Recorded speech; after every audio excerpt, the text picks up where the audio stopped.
What's up, guys? Welcome to the Stats Free Sports channel. Let's get right into it and let's talk about the Green Bay Packers and why I believe if they get into the playoffs, they are Super Bowl contenders. So let's talk about it, guys. I did my Week 18 power rankings, last power rankings of the season, and I had the Packers in my top five. I had them at five as my contender bracket. I have three brackets. I have Super Bowl contenders, I have Super Bowl threats, and I have Super Bowl miracles. This video, I'm going to explain to you five main reasons why I have the Packers at number five, and I also have them at in my Super Bowl contenders bracket. A lot of people, I've been seeing a lot of big name power rankers or power ranking lists from big name people have the Packers 8 or 10 or 12. I'm like, man, that's a little it's a little too low. They must not be seeing what's going on right now. But as I said, the Packers have to win and get in first. They play the Lions, I believe, the last game on Sunday night. But I believe if the Seahawks win or something, the Lions are out or something like that. So whatever. But the Lions' fate could be chosen before that game even is played. So we'll see what happens though. Let's talk about my main five reasons. First, Keisean Nixon. Keisean Nixon has been a godsend for that Packers special team and for the Packers team in general. He's been fantastic the last few games.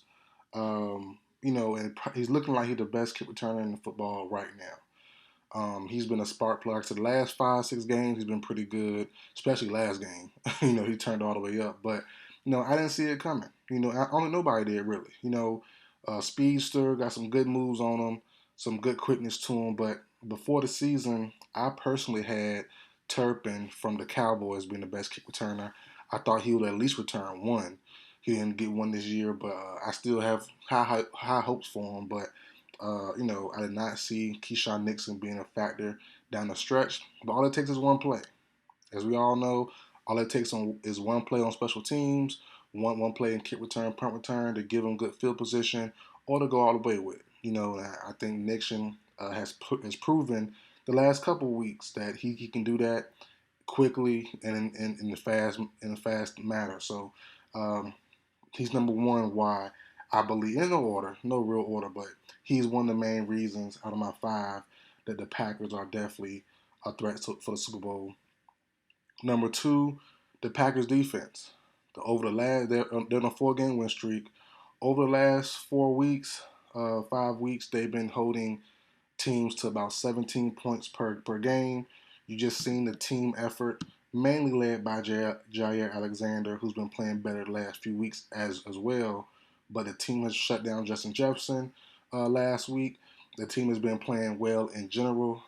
Quay Walker, the rookie linebacker from Georgia, been playing a little better. Kenny Clark showing some life. Preston Smith been consistent all year. That team is getting better. The defense is getting more chemistry. They're getting better. And Joe Barry, the defensive coordinator, he's leading this team. They caught a lot of flack early on during the season, for blowing a lot of games, for giving up a lot of points. Over the last month and change, they've been only giving up 17 points per game. You can't beat that. You can't beat that. So that's number two. Number three, as we know, those two running backs in the backfield behind or beside Aaron Rodgers most of the time. A.J. Dillon, Aaron Jones, two of the best. I've been a big A.J. Dillon fan since Boston College. I love big backs. I love big power backs. And he's awesome. He also catches the ball out of the backfield as well. And now that we've seen Aaron Jones get healthy over the last few weeks, turn it up, went over 100 last week. You have both of those two guys, and I will admit, I've been very hard on the Packers head coach for his play calling. I forgot his name, so I just call him the head coach. Matt LaFleur. Yeah, Matt LaFleur. I've been real critical of his play calling. I'm not gonna lie to you. I think he passed the ball a little too much. When you have those two guys, man, and when they're fully healthy, which they haven't been all year most of the time, but now that Jones is healthy, he'll battle ankle injury. Ugh. Jones was battling an ankle injury, excuse me, the last couple weeks.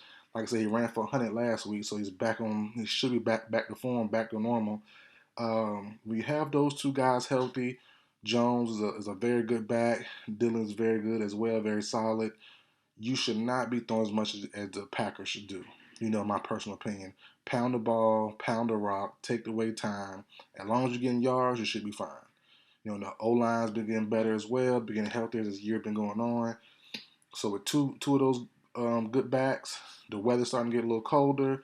As the season goes on, well, the playoffs goes on. The season's over now. as long as if they win, if they continue on, then they'll be fine. The Packers have two good backs to run the ball, to pound the ball down your throat with. So, that's great there. Fourth reason, Aaron Rodgers is healthy. He's relatively healthy. He was messing with a lingering thumb issue early in the midway through the season. Kind of over that now. Been playing well now. He's been playing pretty solid. Not the best numbers, but he's been playing good, limiting his amount of turnovers. You have a healthy Aaron Rodgers, then the Packers are definitely in a good position. He always has some nagging injury towards the end of the season: shoulder, ankle, knee, leg. Right now, he's relatively healthy. Going to the playoffs, or at least going to his last game versus the Lions. And last but not least, the most simple one, they're hot right now. The Packers' the entire team, special teams, defense, offense, everybody is clicking on all cylinders. Everybody is hot right now. And if you remember, the Packers' last title in 2010, they had to win 2 straight games to get into the playoffs. They snuck in with the 6th seed, and they ended up winning everything, beating the Steelers that year. They're on the same path here. They had to win 5 straight games. They had to win out to get into the playoffs. If they do that, they're going to be going in piping hot. Everything clicking on all cylinders. They're going to be a dangerous squad. They're going to be a dangerous squad. So, I don't see how people aren't seeing this. I don't see how people have to wait to see something for it to happen. You can just project and see if they get in, they're going to be a problem. It shouldn't be that big of a deal. But I don't see how people don't see it. It is what it is. The mainstream media will make you wait. I don't do that here. If I see something, I'm gonna tell you, and I see it right now. The Packers get in the playoffs, they are very dangerous. And then, let alone, they might face their toughest challenge in round one of the playoffs. They might play the four. Well, I think they're guaranteed if they get in, they're playing the 49ers first. And you can't tell me, if you're a Packers fan, you aren't excited about Rodgers versus Purdy and the overwhelming favorite Rodgers has in that matchup. Now, Niners defense is tough, but can Purdy score enough? Now that the Packers have been limiting their opponents to about 17 per game, can the Niners score over that? Can they score enough to make the Packers work on offense? We don't know. We have to see. That's the love. That's the fun part of playoff football. So it's fun to see, man. I hope they get in. They'll make it very interesting. And if they could beat the Niners early on, which is round one, the toughest challenge left, if the Eagles do get there, because some people have the Eagles being down. I have the Eagles still in the number one spot. I'm not going to lie to you. Hurts haven't played. They've lost 2 out of the last 3, if I'm not mistaken. Or maybe 2 out of 2. I think they're 0-2 or 0-1-3. No, they're 1-2 with Minshew, right? If I'm not mistaken. Either way, it don't matter. Either way, when Hurts comes back, who should be the MVP, that team should get right on track. And I think, and there's some debate going on, who's better, Niners or the Eagles. Purdy's been playing decent. He can give you some mistakes though, so that is there too. But when Hurts had Eagles running at prime form when he was healthy, they looked tough to beat, very tough to beat. So it's a toss up who's the hardest team for the Packers if they play both teams. But they get Niners round one. Hey, and they're piping hot. I wouldn't mind seeing, the Packers get further down the line, but we'll see what happens, guys, if they even get in. They got to be the Detroit Lions first. So that's it for the video, guys. Like, share, comment, subscribe. I will see you guys next time.